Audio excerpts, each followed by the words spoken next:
I YouTube, I'm Matt and I react to comedians and comedy sketches I've never seen before. My lolometer, down here in the corner, is going to count every time that I laugh out loud during this video. This time around I'm going to be reacting to Sarah Millican. The only thing I know about this comedian is that she's married to Gary Delaney, and for those of you who've been watching the videos on my channel, you'll know that Gary was, I think he was the first that I ever reacted to in my comedy reactions, and I thought he was absolutely amazing. So let's see if Sarah's any good.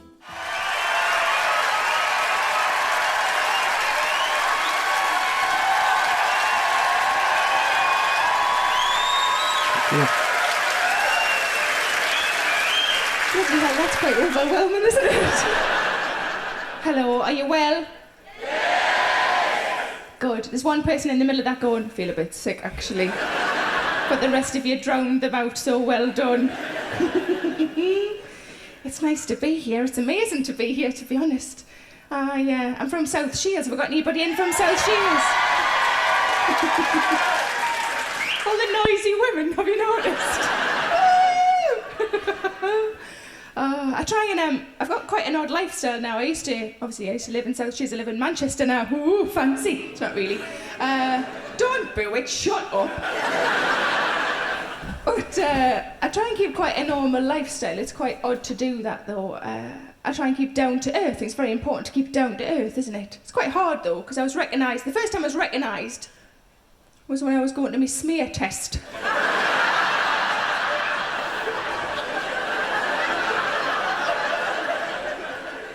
And the lady said, "Where you off to now then?" Just say an appointment, just say an appointment. I'm off to get me fanny looked at. Too honest, that's my problem. But I try and keep quite down to earth. But my sister said to me recently, she said, "You've changed." I was really hurt, and I thought, no, I haven't. Oh my God, have I turned into an arse? "You've changed," she said. I said, "How have I changed?" She said, "You never used to eat peas when you lived with us." Me and me glamorous lifestyle, it's just full of peas. Wherever I go, they're always dishing out peas. I walk down the street, people put peas out in front of us. Not posh enough for petals, I just have peas. I mostly travel around the UK in this job, which I love. Sometimes I get to go abroad. I got to go to Australia in April for the whole month, which was great until it came time to coming home, when because of the volcano, I got stranded for an extra week. And you find you don't get any sympathy of your friends if you tell them you're stranded for an extra week in Australia. My friend said, "You were stranded for an extra week in Australia?" Well, boo fucking who? I said, "Yeah, but listen to the word that you're using, it's stranded. It's not a good word, is it? You could be stranded on the end of Brad Pitt's cock and you'd want to go home eventually."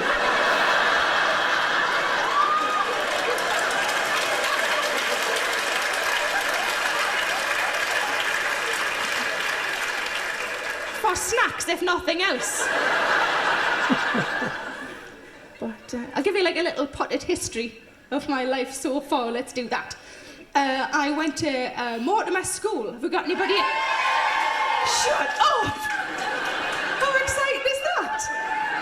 And I went all the way through. Now, when I was in the infant school, my mum bought us a T-shirt that said, "I love school."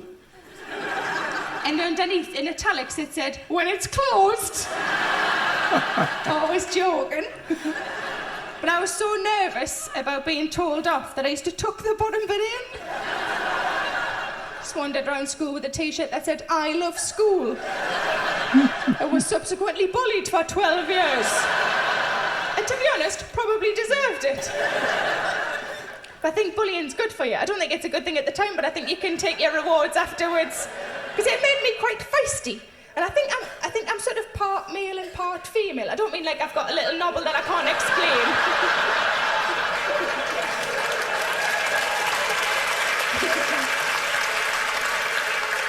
I just think I'm quite feisty. Like, I'll give an example. On a daily basis, I try and be quite independent. But then sometimes I cry because I can't get out of a parking space.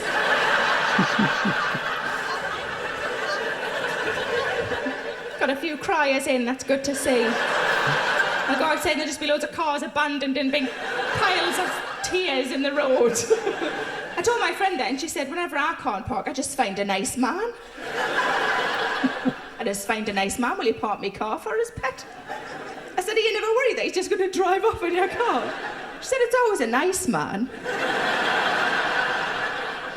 Let's skip ahead to when I started having sex.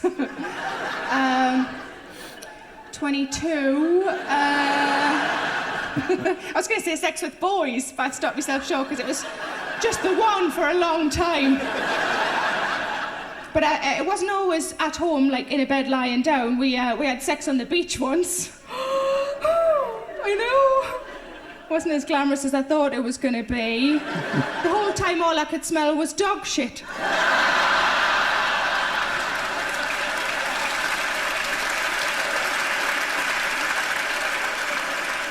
And all I could think of was, is it in me hair?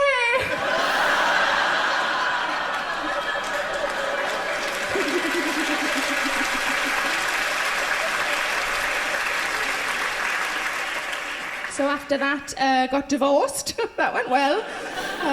That's where my life really took off, I suppose. It didn't happen straight away because I moved back in with my mum and dad for a while, which it does mean that whenever you spend time with your family, you always become the child that you were with them. Don't you always turn back into a teenager? I remember when I moved back in with mum and dad and my sister, who's older, I ended arguments with my sister with the words, "Mum, tell her." And of course, getting divorced, I had to go back to family planning again. I'd never been to family planning without a boyfriend or husband in tow. And I told my dad that, and he said, well, that's because you're freelance now. Which must be code for slut.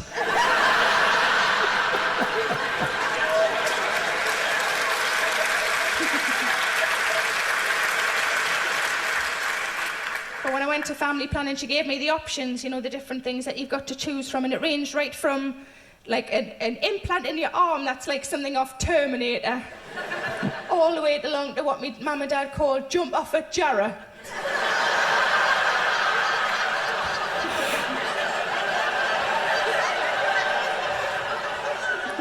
They gave me some free condoms, and she said to me, would you like flavoured condoms? And I thought, well, the only thing I'd want a condom to taste of is cock.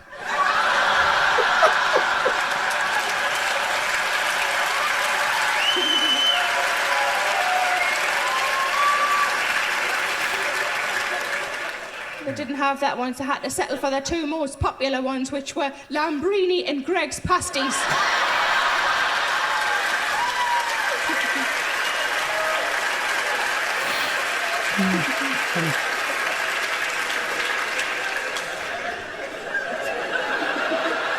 You're all taking that one in, aren't you?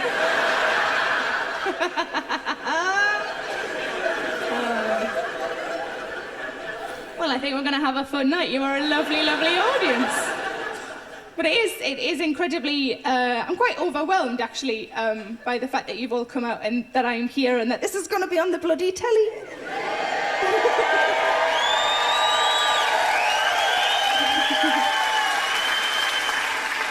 And to think, I used to work at Gateshead Job Centre.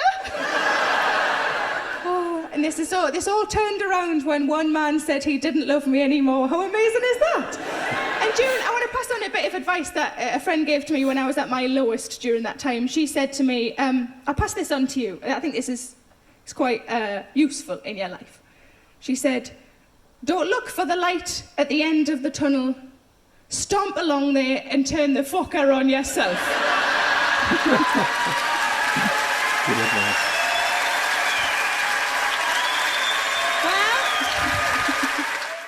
Sarah Millican. Wow, that was fantastic. I don't quite know what I was expecting, but that was brilliant. Really, really good. She was so funny. A few tears on that one. Thoroughly enjoyable. Very likeable personality.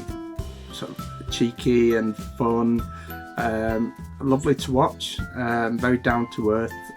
Just excellent. Really enjoyed that. I can't think of anything more fun than an evening with Sarah and Gary at their house. How fabulous would that be? But yeah, really enjoyed that. I'll definitely be watching some more Sarah Millican. Thanks to everyone who's recommended her to me. And if you've enjoyed this video, don't forget to like it, drop a comment below, and if you haven't subscribed to my channel, please do so, and I'll see you next time.